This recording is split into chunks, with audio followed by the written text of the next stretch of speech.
Hey, what's up? I'm Matt. This is Let's Talk Music here at King of Clubs in Columbus, Ohio with Adelitas Way. How we doing, fellas? Good, man. I'm Tre. I'm Andrew. I play bass. Well, I play drums. we know you play drums. Well, they might not know. Shit, buddy, you guys got a hell of an audience. I mean, really. I feel like as far as like a fan favorite band, you guys are one of them. Thank you. I know during the pandemic, you guys were doing some live streaming. A lot of people weren't doing that. You guys were doing some live streaming. Rick was constantly on social media, keeping up with everybody.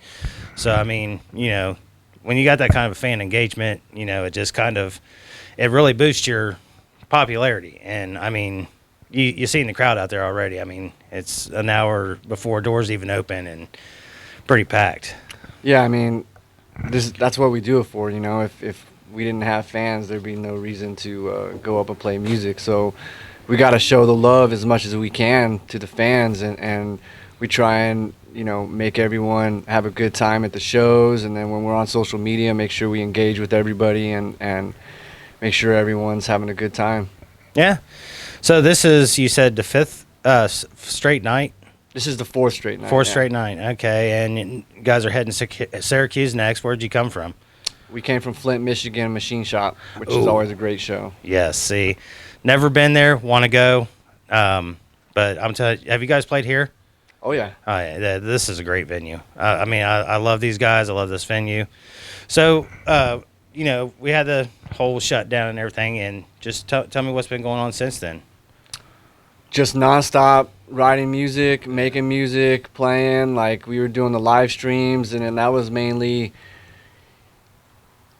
just because we needed to play as a band and have fun together. We're all like really good friends, and we just want to get together and play some music. And then we figured, hey, we got fans messaging us that they're going stir crazy at home, and we were like, well, why don't we just get some gear, whatever we need to do these live streams. And we ended up renting a lockout studio, so our gear was just there, always set up, and we were just going in once, twice a week and doing these live streams, and that kept us and I think a lot of our fans sane.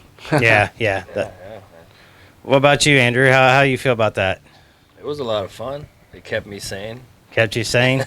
It brought me purpose when everything was shut down, but thankfully everything is open again. Yeah. We're back on tour. We've got a lot of new music coming out. We got a new album coming in the next few months, and we're still recording at like every other month. We go into the studio, so I was feeling good. I was actually just listening through my phone to talk on the way up here. Oh, yeah. It's a good jam. I mean, I was kind of wondering, like, I really didn't, other than the live streaming and stuff, I didn't see much from you guys as far as like album wise. So the new one that's coming out, is that the first one since post pandemic? Yeah, I mean, Shine On came out kind of in the middle of it. Yeah, that was what, 2021, I think. Yeah. It's hard to remember. It feels like 5 years in that last. Yeah, nowadays it's the way you put out music is just different. Like, you don't really go in and make a record all at once. It's kind of just the way the algorithms work with all the streaming platforms is, if you put out a whole album, all those album tracks just get lost in the ether of music. And so the best way to have the most ears on it is just to put out one or two songs in a row. So it kind of just doesn't make sense to go record 12, 14 songs at once and just sit on them, because by the time they would come out, you'd want to change them, like 10 times. Right. So it's better to just go in fresh with new songs. So it's kind of hard to remember when you put out an album, because the album now is just a collection of like singles instead of a collection of like a moment in time where you're recording a bunch of songs at once. Right. And that's, I mean, as horrible as that is the way it is now. I mean, I've talked to several bands that say the same thing. We'll put out a single every couple months or, every couple weeks, whatever, and then it leads up to like an EP, or some guys are even doing LPs. I mean. Yeah, I mean, look, we did a record called what was it? Is it Meant to Get Used? Oh, Getaway. Getaway. Okay, Yeah. We did a record, Getaway. That was one of the songs on there, and that was a live studio album. Like, we went in there and recorded all the music straight up just live In a week. and in a week, And the only thing that was really overdubbed was the lead vocals and maybe some like production stuff. But we love doing that. But it's just when you put it out like that, no one gets to hear it. So you do all this hard work, and even though it's fun as a band to record an album like that, you look at the streams and it's like the single gets a bunch of plays and all the other songs are like not even a percentage, of the single. So it's like, man, it's like a waste of music. Yeah, yeah, I get what you're saying. I mean, that's what everybody does say. I mean, that's you get pennies on the dollar for the stream, and I mean, a lot of guys, they're not really doing it for the money. It's not about the money. Right. Yeah, it's about people hearing it. Right. When you had a physical music, it'd be a lot of work to put in a disc, listen to one song, change the disc, so you listen to an album. Now it's playlists, and you have like one or two songs by a band, so it's a lot of work to make a record that way, and it's just it hurts your heart when a lot of people don't hear the song. Oh yeah. Now you talk about an upcoming album. Are you able to share what that's called? We don't even have a name we for haven't it. decided. Oh, okay. Now, what about physical copies? Yeah, there'll be physical copies. We make a limited amount of physical copies that we just sell on the road, and we sign them, and that's pretty much all we do. Because it's not really in high demand. Right. Now, vinyl's making a comeback. Yeah, we have vinyls. I think we're all out right now, but yeah, we'll definitely do vinyls for the new record. We always do them.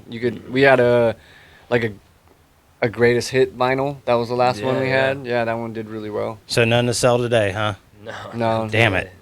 Yeah, I actually was here. What was that? Probably about last year. There was a band here. The band out of Minnesota. Do you remember their name? I'm talking to my photo operator over here. Oh my God. Anyways, they had cassettes. Oh yeah. And I was like, what the hell are we going to do with cassettes? Nobody has a cassette player anymore. And the dude was like, we're actually talking to Sony and seeing if we can get a deal cut on Walkmans to sell the Walkmans and the tapes together. And I was like, I would actually buy that because I loved cassettes. Yeah. Just big, man. Oh, hell yeah. I mean, and I'd assume we're probably around the same age. I'm in my 40s. You guys are what, 30s maybe? 38. Yeah, so, I mean, you know about the cassettes, you know about the CDs. I mean, and now, like I said, vinyl making a big comeback. I just went out and bought me an old style. It's a wooden Victrola record player. Right. And, last band I did, a New Monarch, I got a signed album by them. I got one from Saliva, which is awesome because, Wayne passed away. So now this tour, man, you guys are out with Moon Fever, Otherwise, and Above Snakes. Yep. So Otherwise is from Las Vegas too also, right? Yep. Yeah. Okay, yeah. I talked to Adrian last time he was here with Saliva. That guy's he's a trip. He's got to be fun to tour with. He's a good dude. Yeah, and Above Snakes, man, I'll tell you what, you guys have heard of our radio station, right? 99.7 The Blitz? Yes. Of course. Okay. They have been the Choose It or Lose It champions for like 4 weeks now. Wow. They're retiring them. Awesome. They beat Bush. They beat Disturbed. They beat freaking Smashing Pumpkins. Wow, that's awesome. I got to go let them know after this.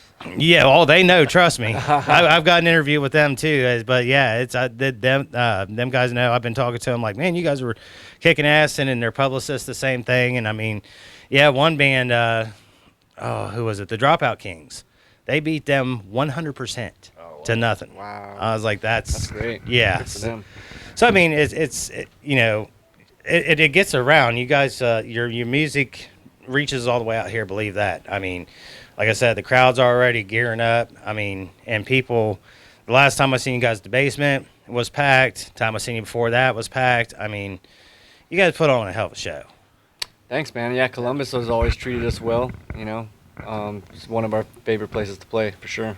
Definitely. No, you're not just saying that, are you? No, for sure. No, definitely not. No, I know. We actually hear that a lot. It's a rock and roll town. I mean, we have big country concerts here and stuff like that, but mostly, I mean, again, Sonic Temple, Rock on the Range, whatever. You got the Blitz always throws some kind of thing every year, QFM 96, and it's always a sold out event. I mean, and especially since we got out of that bullshit that we was going through, man, I know the first concert I went to, I had to wear a mask. I had to show a vaccination card, but my God, I enjoyed every minute of it. Yeah. You know, I was sweating like a rabid dog out of that thing. But, you know, people do. They need it, man. Mm-hmm. And it's guys like you that, you know, are so appreciated that, you know, you're like, it's not about the money. We just love to play music, you know, and we like, you know, we want people to hear everything. And that makes a big difference. I mean, because, I mean, you guys have been in this long enough that you know there's plenty of pricks out there. Yeah. You know, and, you know, I mean, I get it. You're people. This is a job. You know, you have bad days. You get sick. You don't want to be fucked with. But, you know, for the most part, I mean, I'm not running into too many people that have been like, you know, piss off, but there's been a couple, and one was like when I was younger, and it really kind of struck a chord with me. Mick Brown from Dockin. He's retiring now, thank God, but he was an asshole. So, and yes, I'm saying that live. So, but yeah, guys, I mean, so what's the set list looking like tonight? We got all the hits are coming up. Everything that people like to hear. Now, we all know Sick's going to be played, right? Yeah. Yep. Yeah, that is still like your biggest hit, ain't it? No. No? Invincible's our biggest hit. Oh, see, I love that one too. Notorious too is a big one. Another one I like, oh my God, Stay Hungry. Oh, Still Hungry. Still Hungry, yes. Still Hungry, yes. You do the unclean vocals in that, don't you? Yeah. Yeah. Unclean vocals. I like that. Well, you know, the screaming, whatever you want to call it. Yeah. Unclean. That's what they call them anymore. So, you know, you got the clean vocalist and unclean vocalist. So, like, what's, I mean, how many shows you guys got left? We just started, so I think we still got like 15 shows left, yeah. We're going out for 5 weeks, and this is like a week and a half in. Right.